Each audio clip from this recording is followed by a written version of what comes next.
Our show focuses on home ownership, community, lifestyles, and success stories from across the country. We like to entertain and inform our audience by sharing cool stories from your city and across the nation. This week's episode release comes right on the heels of Thanksgiving. And in the spirit of the holiday, we're exploring the concept of philanthropy and community. Welcome to the American Dream. We do it in the spirit of going against the grain of the negative media, giving inspiring information, and having people walk away from our show with something of value. You're seeing a disruption in both the real estate and the mortgage space.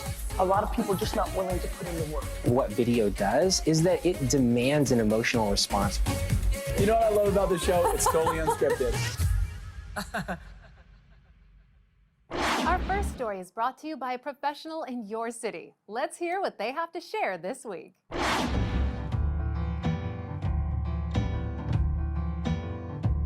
My name is Tabre Hess. I'm a top agent here in San Francisco. There are 89 different neighborhoods.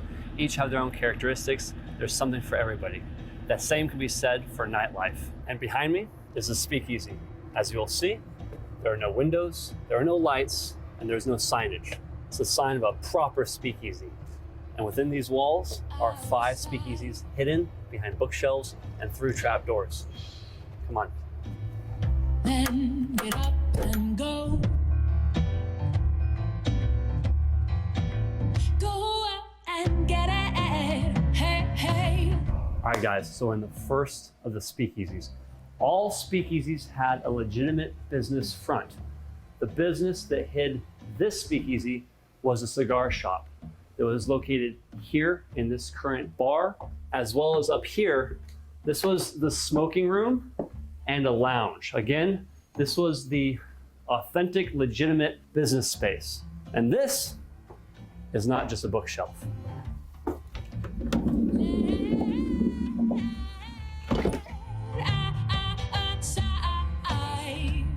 Welcome to the library.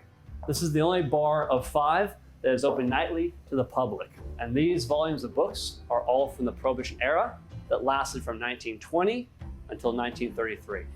And now I want to show you the original, oldest speakeasy. So now we're in the original, oldest of the speakeasies. Everything in here has almost been untouched since the Prohibition days. In a few months, they'll be 100 years old. Crazy. That ladies' bathroom, never a bathroom.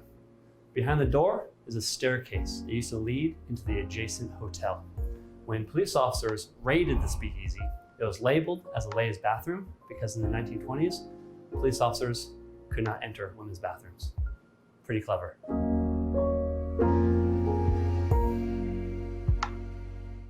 And where I'm standing here used to be a very dangerous place to stand. I'm standing on top of a trap door. This is where people were shanghaied. Being shanghaied was a term used for somebody forcibly taken aboard a boat and made to work. The way it typically worked was the patron was hit on the back of the head, dropped through the trap door onto a mattress, and loaded unconscious onto a ship that was setting sail for Shanghai, China. Once they awoke, they were far out to sea, too late to turn around. Another interesting piece of history related to this bar happened not that long ago. When the bar was being remodeled a little over 10 years ago, a purse was found behind one of the walls that had been sitting there since the Prohibition era. Upon examining the purse, they found it belonged to a Miss Lorraine Wilson. I think the GM of the property is in the bar next to us, so let's go in and she can tell us more about it. Dee Dee, I'm glad you're here. Nice to see you. So I was over in the other bar at JJ's and talking to them about Lorraine Wilson. So I thought we'd come over and talk with the expert. Fantastic. Well, I would like to talk about Lorraine with all this cane hands. Naturally. So here we are. Cheers. Cheers. So Lorraine was this really wonderful mystery for us. We find this purse in the walls with all of the personal items, security deposit keys, her ID, everything dating back to Prohibition time. So we decided to actually hire a detective, current day, to look into it for us, to see if maybe we could find out what was going on in this building and why maybe her purse would have been shoved into a wall. So we wanted to pay homage to Lorraine Wilson by naming the room after her so that we could continue in telling her story every day that we run this bar. That's so awesome. Yeah, so it's really wonderful to have a little piece of history, keeping this bar so authentic in the way that it is. Cheers to Lorraine. Cheers to Lorraine.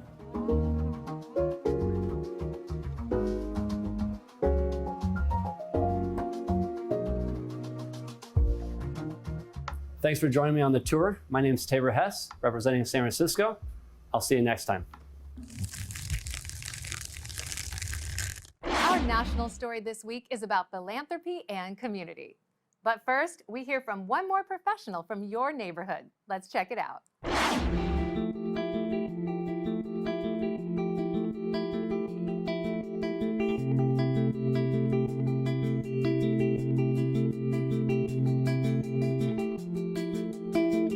So many of our clients are looking for more affordable San Francisco real estate, but they also want an outdoor, active lifestyle. Well, look no further. Welcome to the Sunset. Many of our clients started getting priced out of places like Noe Valley and Pacific Heights, and so they started looking west out to the Sunset. And today, with its access to tech shuttles, the Silicon Valley, really fantastic shopping, cool little cafes, and access to amazing places like Ocean Beach, this has become one of the hottest neighborhoods in town. On the northern side of the Sunset is Golden Gate Park. Golden Gate Park is really the jewel of San Francisco. It was modeled after Central Park in New York City and is in fact 20% larger than its cousin in the Big Apple. The Academy of Sciences was actually created and conceived back in 1853. Most of the original structures were destroyed in the 1906 earthquake, and then in 2005, Renzo Piano designed this incredible modern structure that's here today.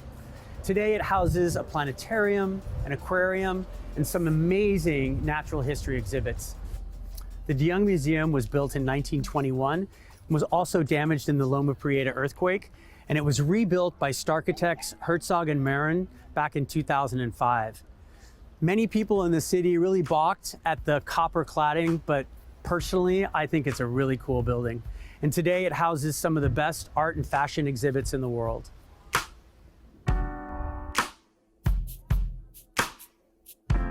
Welcome to the Mural House.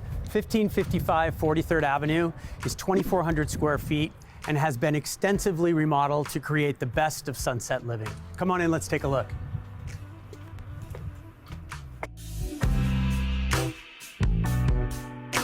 So many of today's remodels result in what we call the white box. Very clean and modern, but often sterile homes. And our clients had a different vision for this house. They really wanted to create and keep the historical significance while also bringing in some really wonderful modern touches. From the custom walnut mantle to these incredible cutaways in the arches to the rooms, this house is really designed for wonderful grand scale entertaining or just hanging out with the family by the fire. And in this house, this artist-inspired kitchen is really the showpiece. We've got honed Carrara marble countertops. There are 5 skylights in this room and this wonderful tile backsplash. Whether you're in here with your family, just having a nice intimate dinner, or you're bringing all of your friends over to enjoy, this is really the room to be in.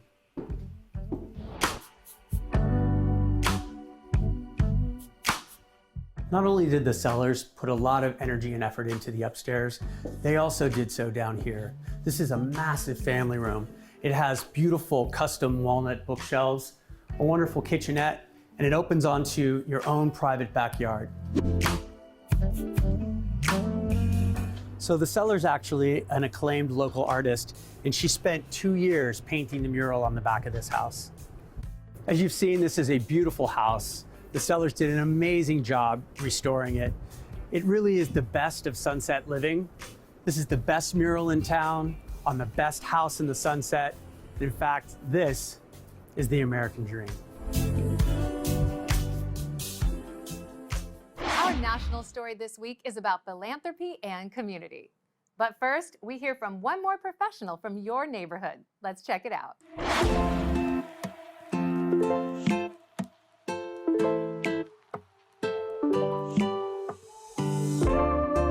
Hi, I'm Rachel Swann, and we're in beautiful Ross, California today. Imagine an estate with an essence so ethereal it transcends time. Welcome to Villa L'Sosto, which in Italian means a resting place. Let's go take a look. Took a little over a decade to build this house with custom tiles and mosaics from Italy, alfrescos that are absolutely stunning. What party is complete without a great bar, making cocktails, serving wine, and all in this great, beautiful room fireside. Not only is California a great place for wine, but this home has an amazing tasting space that you could use to have people over and taste your own wines. We've also got 2 acres here, so if you want to do a small private vineyard, it'd be an amazing place to do that. And if you'd love to get off of the estate, you're 20 minutes from wine country, and you've got all the space in the world to store your own collection of wines. And while the Inglenook may be rustic, you've got all the modern amenities in the kitchen. You've got multiple appliances and everything you would need. We've had a party here and had 8 chefs in this kitchen. One of the things that's great is you've got all those modern amenities, but then really great custom cabinets. These cabinets, believe it or not, have 17 pieces to each cabinet. Of course, with a European-themed home, what else would you have to have except for an English-style Inglenook fireplace with a copperhead hammered hood? Imagine cozy nights around this fireplace, sipping wine and morning coffee. Welcome to the Grand Master Suite, conveniently located on the first floor of this residence. You'll find there's plenty of space to relax and unwind, all in a picturesque setting, surrounded by trees and flowers and roses and plenty of privacy. Such an amazing bathroom. Oftentimes we're hoping for double sinks and just enough room to be able to brush our teeth without bumping into somebody. But I can tell you in this bathroom, there's so much space you'll never worry about that.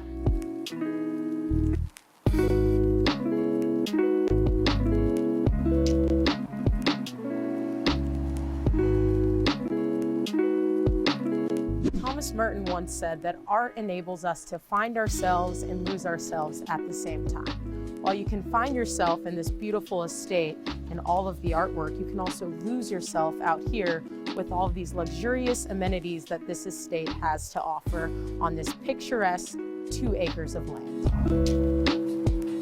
Welcome to this luxurious lap-sized swimming pool. Great for a poolside party. You've got a diving board for the kids, a ton of space here for some outdoor entertainment. You've also got a wonderful barbecue pit over there for any alfresco dining. And you've also got your pool house that's got a nice wet bar. What's some outdoor space without a wet bar? And this could also be a great space for your guests. If they're coming to stay for a while, this can make an awesome guest suite. As you guys may know, this home is perfect for all of you sports enthusiasts. Welcome to the tennis court and tennis pavilion. Here we have a full-size tennis court, and let me tell you, being a former professional basketball athlete, you could easily turn this into a basketball court, a volleyball court, or even hockey. This home also has a jogging path that goes around the entire 2 acres of land to keep you in tip-top shape and help you stay on your A game. Thank you all so much for joining us today on this beautiful tour of this estate at 2 DeWitt Drive. Stay tuned. I'm Janae Dykes, and I'll see you next time. Our national story this week is about philanthropy and community. But first, we hear from one more professional from your neighborhood. Let's check it out.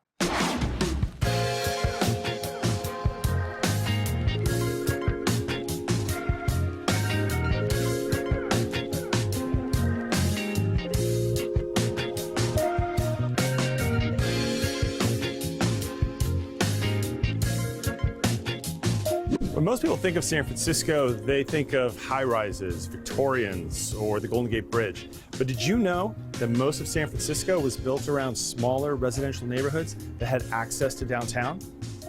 I'm Alex Shvartsman, and today I'm in the neighborhood of West Portal, a little urban village in the heart of the city. A fantastic place for young families that want that small town feel, but with a short commute to downtown. And that commute is only possible because of this tunnel right here. It first opened in 1918 when the west side of the city was one of San Francisco's last frontiers. What was nearly an impossible trip in the past turned into a short streetcar ride to downtown. And with that, some of the city's most desirable neighborhoods were born. So why is this area so desirable? It's really that small town feel, but also the proximity to this major commercial corridor. It's that walkability that most buyers want today. Can you imagine Saturday morning, waking up, taking a short stroll with the kids for breakfast, maybe heading over to the classic toy store or grabbing a treat at Shaw's Candy Shop? I mean, they've been around since 1931. Or how about a lazy Sunday afternoon? Grab a coffee and come hang out at the bookshop. It's amazing. This little strip looks pretty much the same as it did back in 1931.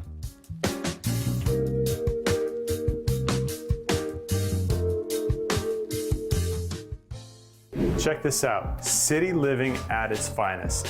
Take a look at this minimalist masterpiece.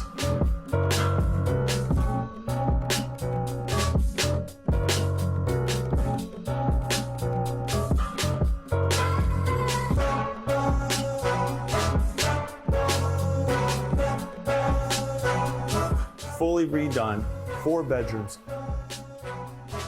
3 baths, absolutely amazing finishes. Nothing was skimped on. Check out the 10-foot soaring ceilings in the living area that combines the kitchen, the dining, the living spaces. You've got high-grade appliances, Bosch, Wolf, Sub-Zero. But if you love to entertain like I do, have some friends over, let the kids play, and just enjoy this amazing outdoor space.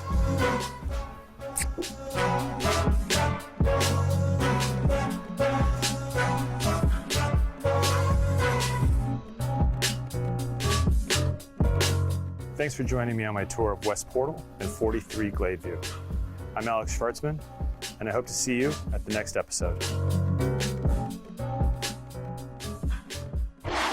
I hope you learned something interesting about your city and enjoyed the local content. Up next, we head to Las Vegas to hear from Felicia Rexford and Bill Gaylord about giving back to our veterans. Let's check it out. Good morning, everybody. Felicia Rexford here and Bill Gaylord, my friend. We are out on a mission to find local hidden heroes. And we're essentially going to go out into the public and look for either military, veterans, police officers, firefighters, even teachers, because they're heroes to me, and just say thank you. That's it, pure and simple. Say thank you. You ready? Let's do this.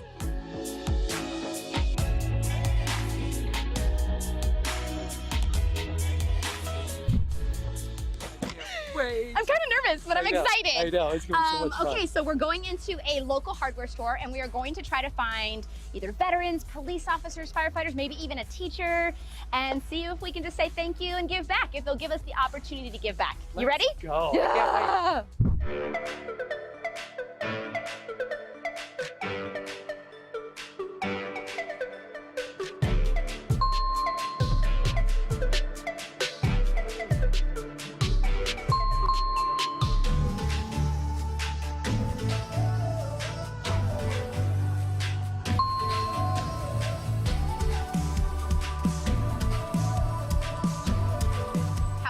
That was so amazing. Fun. We got 3 veterans and a teacher, and we got some more stops. You ready to keep giving? Let's go. Let's go say thank you. Let's go.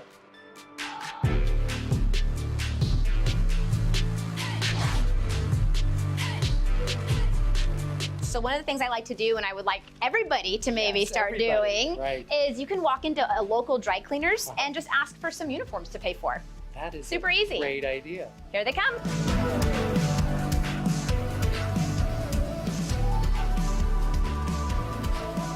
So this has been a lot of fun. Oh my God, so much fun.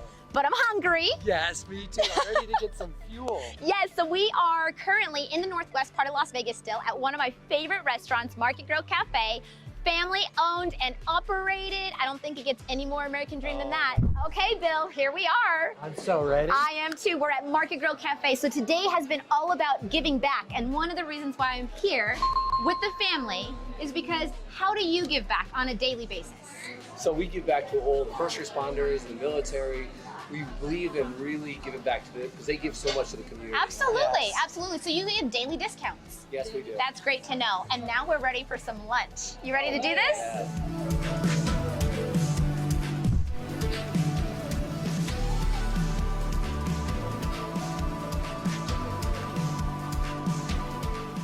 Okay, we're finishing up here on my Hidden Heroes segment where I'm encouraging everybody to give back. I am standing here with Troop 102, where we just bought all of their goodies. They're gonna stand here in front of this grocery store and re-gift them, right? We're learning the gift of giving. I encourage you to do the same. Thanks for watching. Bye!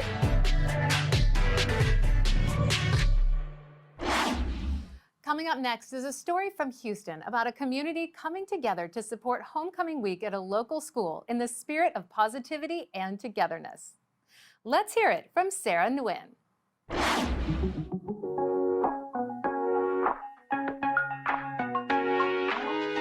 Hey everybody, Sarah Nguyen with Better Homes and Gardens, Gary Green Real Estate, welcoming you to the thriving community of Sienna, where there are over 8,000 homes already on the ground in the neighborhood and continuing to expand.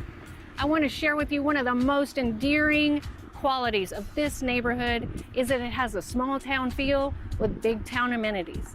Right now we're standing in one of the newest villages, village of Sawmill Lake, one of 3 of our new additions where 2,500 homes will be added with each section. The newest village, Sienna Oaks, has just begun, where there's tons of great new amenities that I want to show you. Come on, check it out with me.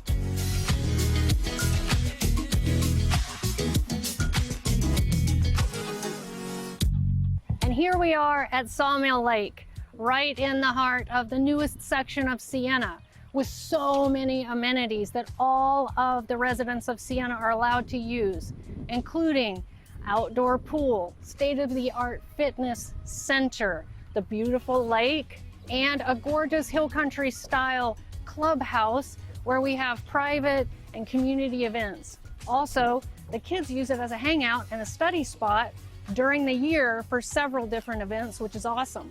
Speaking of school and students, Sienna is home to 7 of Fort Bend ISD's most acclaimed schools, which are phenomenal. We have 4 elementary schools, 2 middle schools, and 1 high school right here in the neighborhood. The growth is undeniable and so exciting. Speaking of excitement, we're actually in the week of homecoming right now, and this evening is Ridgepoint High School's pep rally to kick off homecoming. I want you to see the energy and fabulous things that are going on at the high school. Come check it out with me.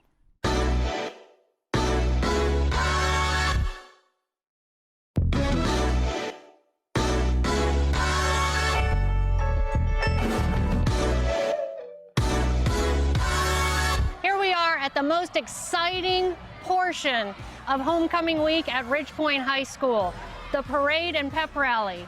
It is such an amazing event where all the community comes out to join us.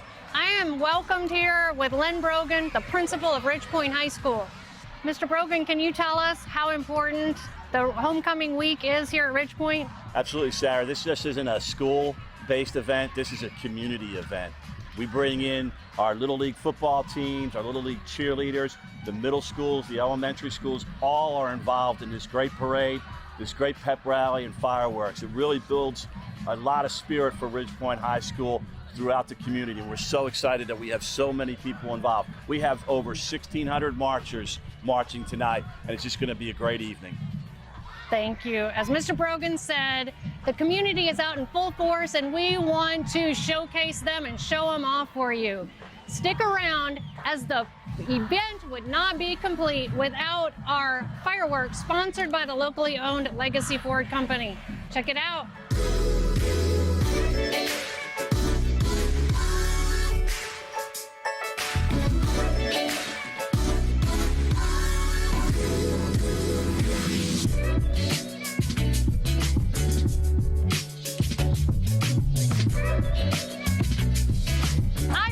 enjoy the small glimpse of the huge family feel of Siena. I'm gonna grab my seat to enjoy the fireworks and cheer on the Ridgepoint Panthers. Until next time, I'm Sarah Wynn with Better Homes and Gardens, Gary Green Real Estate. See you soon.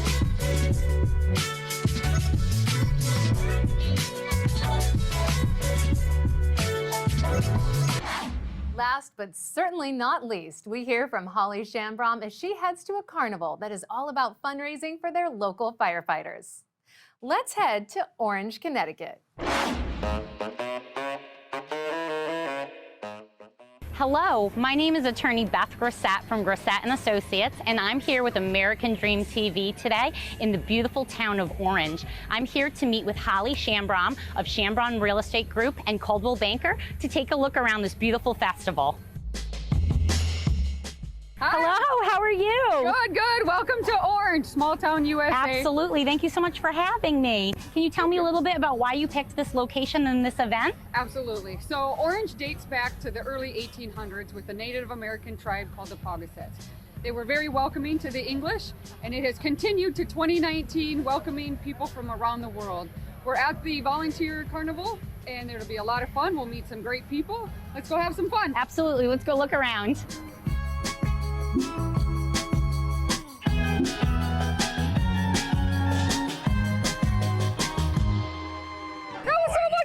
It was. I'm having a great time. I'm gonna go grab something to eat. That fair food looks awesome. Awesome. I'm gonna go find the chief of the fire department. I'll meet back up with you. Okay, great. So we're here with Chief Dumas with the Orange Volunteer Fire Department. Can you tell us, Chief, what is the best part of this fair? The best part of this fair is it's been part of the culture of the town of Orange for over 90 years. This carnival started way back when the fire department began. There was a group of individuals that got together realizing in 1925 that they needed fire service protection in the town of Orange. In order to do that, put that together, buy apparatus, buy a building to put the apparatus in, they had to fundraise. So they got together and they started a small carnival, which used to be on the town green way back then. Through that, they generated revenue and they were able to buy apparatus and build a firehouse, and the Orange Volunteer Fire Association began. The Orange Volunteer Fire Department is solely funded by revenue generated from the carnival and fundraising efforts that we do. We have some people that come in from the town to help us, family or organizations or realtors that might come in because they want to support the efforts of the fire department. They realize the importance of having the fire department and the fact that we do this for free, that is responding to fires. So they come here to help us out so we can make more revenue to buy our apparatus and keep our personnel trained and equipped with proper equipment. Excellent. So you see people here from locally from Orange, and as far as what other towns come in? I got a call yesterday from a woman from Wallingford who has never been here, saw the advertisements, wanted to come, asked some information. So she came all the way from Wallingford, which is about a 30-minute drive to get here.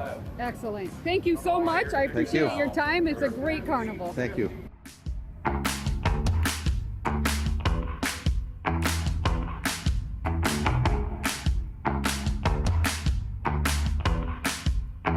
Thank you so much for having me here tonight to experience the wonderful sense of community and to explore this great festival for the Volunteer Firefighters Department. I hope it's been a really welcoming experience for you. This town of Orange is very welcoming, very warm, and it's the exact reason why people from around the world choose Orange to plant their families. I can certainly see why. Well, I don't know about you, but I'm starving. Do you want to try some of this great fair food? Absolutely. Okay. It only takes a small effort to make a large impact in someone's life, and we can all learn to give back, especially when it's not the holiday season. Up next, one more story about giving to those in need. Let's check it out.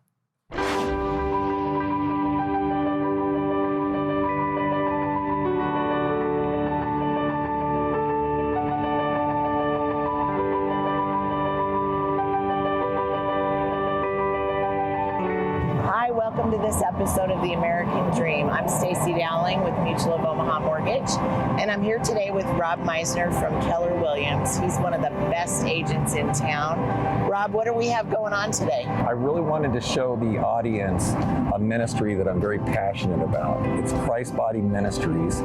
It's a shelter for many men and women to come eat, to stay, to take showers, and to get clothing. And you have somebody special you're going to introduce us to, right? Yeah, his name is Jerry, and done more for me than I've done for him. Being around this man represents to me hope. Jerry at one point in time had been down and out on the streets, and he is now basically running Christ Body Ministries. He's the operations manager. Wow, that's amazing. Well, enjoy this episode of The American Dream. You're in great hands with Rob.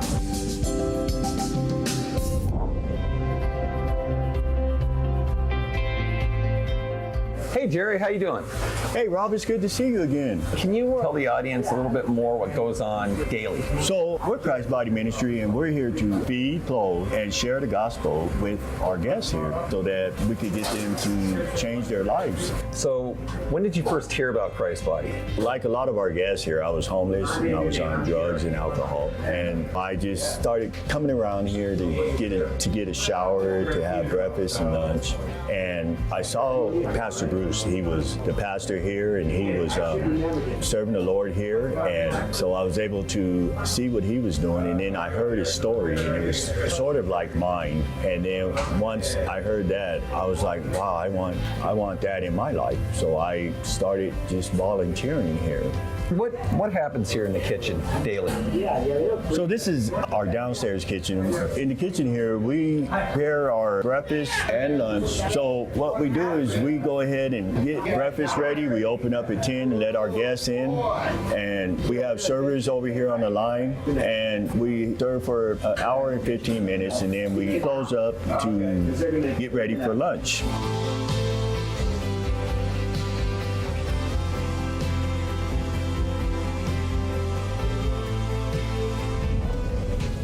We have showers, we have a clothing room with our clothing bank.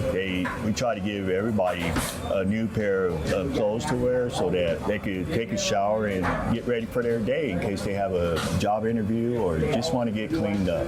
Is there a program down here that the people that live and work here can work through and eventually graduate and move to that next step in life? We do. We have a resident community. They volunteer just like I did when I first came. And then we get to know them and find out, if there's anything we can do to help them. After a year, they graduate, and then we have one graduate that's going to college right now, and he's doing very, very well. Jerry, I mean this from the bottom of my heart. Every time I'm in your presence, I truly feel the power of God. You're an inspiration to me, and I know you'll be an inspiration to the people that watch this program. I see nothing but greatness in your future. Well, Rob, thank you so much. It's good to see you. All right. As you can see, there are great things happening down here at Christ Body Ministries. It's important to note in cities like Denver that there are those that are less fortunate. Please join me next time for another episode of The American Dream.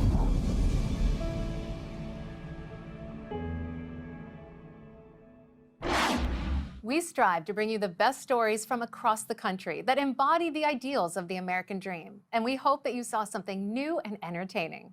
We would like to thank all of our viewers and our sponsors for helping us grow the show. We couldn't do this without your support.